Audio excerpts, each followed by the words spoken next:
kasih dalam Tuhan Yesus Kristus, kita akan mulai perenungan pada hari ini yang terambil dari Lukas 14 ayat 27. Begini firman Tuhan, barang siapa tidak memikul salibnya dan mengikut aku, ia tidak dapat menjadi muridku.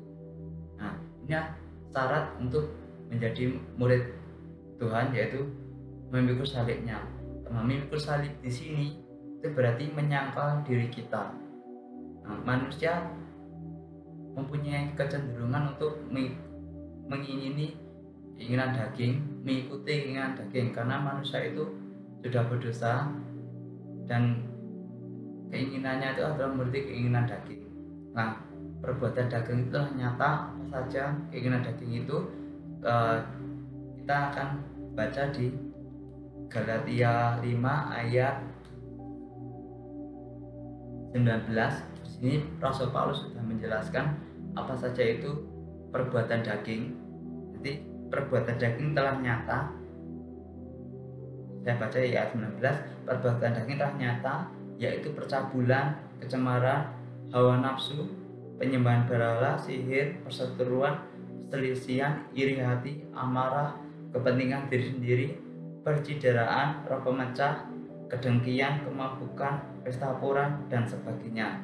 Nah, dan sebagainya karena masih banyak tambahannya ya. Kalau mungkin bisa diambil lagi, homo, lesbian itu bisa masuk di sini, korupsi bisa termasuk di sini.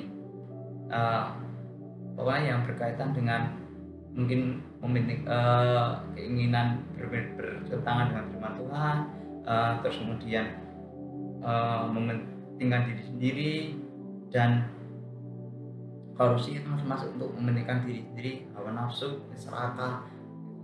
Nah, tentang menyangkal salib, menyangkal diri kita sendiri dan memikul salib itu di saat kondisi seperti sekarang ini, bagi kita tidak menutup kemungkinan bahwa kondisi saat ini memang masih dalam masa pandemi, yaitu COVID-19. Itu banyak yang masih mengalami kesukaran, kesulitan ekonomi, perusahaan-perusahaan masih mengalami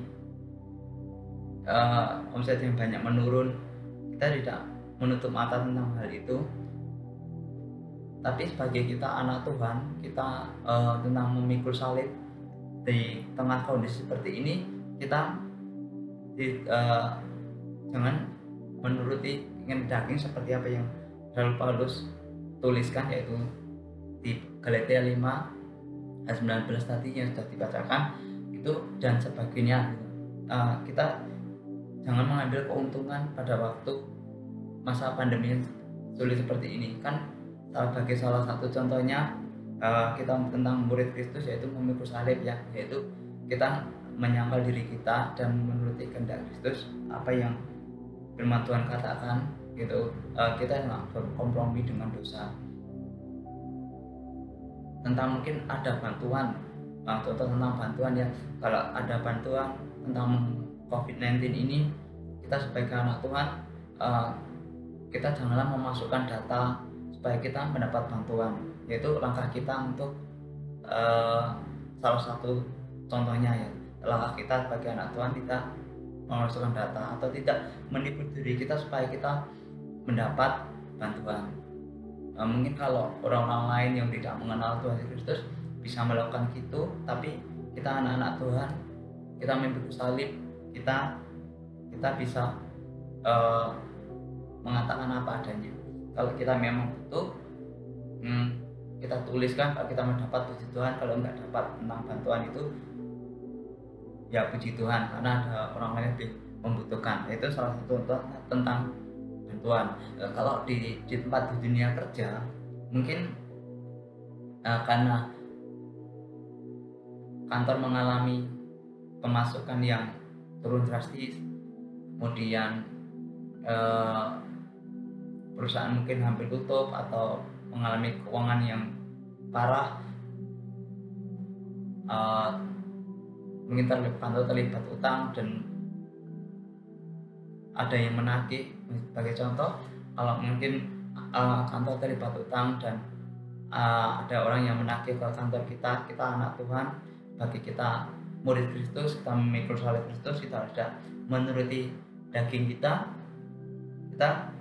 mungkin bagi kita disuruh bohong karena ada orang yang datang ke kantor kita dan kita disuruh berita bahwa kita nggak ada di kantor gitu. Tapi kita ini bagi contoh saja ya, kita bisa menjelaskan, kita bisa berkata hikmat. Kalau mungkin ada orang datang ke bos kita bisa mengatakan apa yang kita sampaikan, apa yang bisa saya sampaikan ke bos saya saat ini, bos saya tidak bisa ditemui. Mungkin itu salah satu contohnya untuk kita menggunakan hikmat dan kita bisa tidak menyakiti orang yang datang, atau kita tidak menyakiti bos kita, atau tidak menyakiti orang lain. Saat kita mungkin berkata hidup benar, bagi memikul salib dan mengambil langkah untuk hidup benar, mungkin banyak orang gak suka, tapi di situ Tuhan katakan berbahagialah orang yang dianiaya oleh sebab kebenaran. Itu kita harus menuruti firman Tuhan ini, bernama berbahagialah. Tuhan katakan berbahagialah orang yang suci hatinya karena melihat Tuhan, berbahagialah orang yang lemah lembut. Kita menuruti, karena kita mengikuti Tuhan Yesus, murid Tuhan Yesus, kita harus mengikut salib dan mengikuti apa yang keinginan kehendaknya. Kalau Tuhan mengatakan tentang mengasihi, kita kasih. Kalau Tuhan mengatakan berbagi dengan sesama, kita berbagi dengan sesama. Kalau kita mau lihat tentang murid-murid Tuhan Yesus, tentang mengikut salibnya seperti ke-12 rasul itu ya, itu apa yang kita jalani dan kehidupan sehari-hari ini sebagai orang Kristen, sebagai pengikut Tuhan, kita bisa disebut sebagai murid. Itu nggak ada apa-apanya apa yang dialami oleh rasul-rasul itu. Mereka bahkan mengorbankan dirinya. Petrus sampai disalib terbalik, Thomas mengabarkan sampai ke Asia, ke India, itu Andreas, kemudian Yakobus, Yohanes, murid-murid itu luar biasa sekali dalam memikul salibnya. Tapi bukannya berat untuk memikul salibnya, tapi mereka mendapatkan sukacita, kemuliaan ketika mereka itu murid-murid itu memikul salibnya. Nah, contoh yang lain kita bisa murid dari Tuhan Yesus, kita bisa juga lihat di Paulus ya, tentang Paulus itu. Bahkan Paulus sampai menuliskan di 1 Korintus 14 ayat 11. Kita akan buka 1 Korintus 14 ayat 11. Nah, di sini dikatakan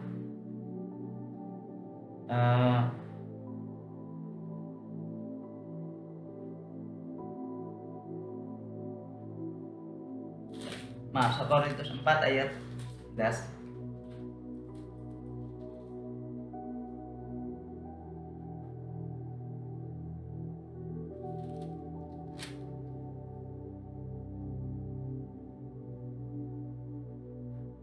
Maaf, 1 Korintus 11 ayat 1. Jadilah pengikutku sama seperti aku juga menjadi pengikut Kristus. Ya, itu 1 Korintus 11 ayat 1. Jadilah pengikutku sama seperti aku juga menjadi pengikut Kristus. Yaitu kita melihat Rasul Paulus ini sebagai murid Kristus ya juga, kan dia sampai mengatakan ikutilah teladannya Paulus gitu. Ya, yang kedua tentang menjadi murid, yaitu kita harus mengikuti teladan gurunya gitu. Setiap hari belajar, diperbarui setiap hari, dan menjadi murid itu mengikuti teladan gurunya dan belajar terus seperti gurunya, apa yang diajarkan oleh gurunya. Yang murid yang baik adalah selalu murid yang belajar terus menerus dan meneladani apa yang guru lakukan gitu. Jadi Paulus ini mengatakan bahwa dia turuti teladan Paulus. Rasul Paulus ini sebagai murid Yesus, kita turuti teladannya. Dia selain memikul salibnya dan juga dia murid yang baik ya, kita harus diikuti. Dan dia bahkan sampai ketika dia di penjara, dia malah bernyanyi. Ketika dia dianiaya, dia mengampuni. Bahkan sampai ketika di hidup akhir hidupnya, Rasul Paulus itu bisa menobatkan algojo yang memenggal kepalanya Rasul Paulus tidak disalib karena Rasul Paulus itu warga negara Romawi. Ada aturan hukum yang bahwa warga negara Romawi tidak disalib. Ketika bahkan pelayanan itu banyak memberkati dan menyelamatkan banyak orang.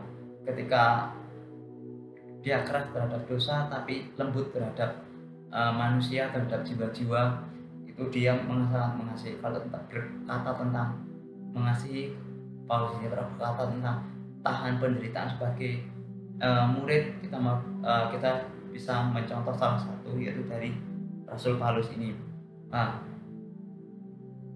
Bahkan di masa hidupnya algojonya yang memenggal itu sampai bertobat karena melihat apa yang dilakukan oleh Paulus, perang yang kudus ini. Kita sebagai anak Tuhan, kita sebagai pengikut Tuhan, mungkin kita memang nggak ada bandingnya. Mungkin kalau orang Jawa bilang nggak ada sepupunya sama rasul-rasul ini.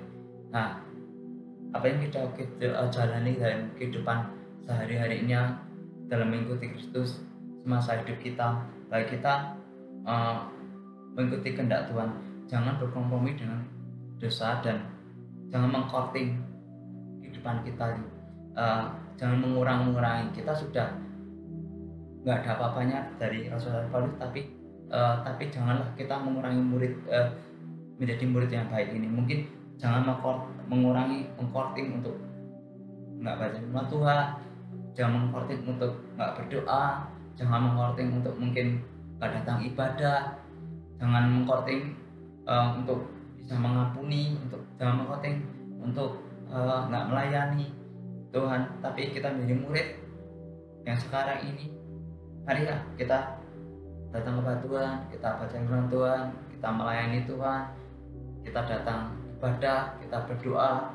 Nah, kita step by step kita akan dituntun Tuhan Yesus, Roh Kudus akan menuntun kita, dan kita akan menjadi murid Tuhan Yesus. Demikian perundungan pada hari ini. Tuhan Yesus memberkati.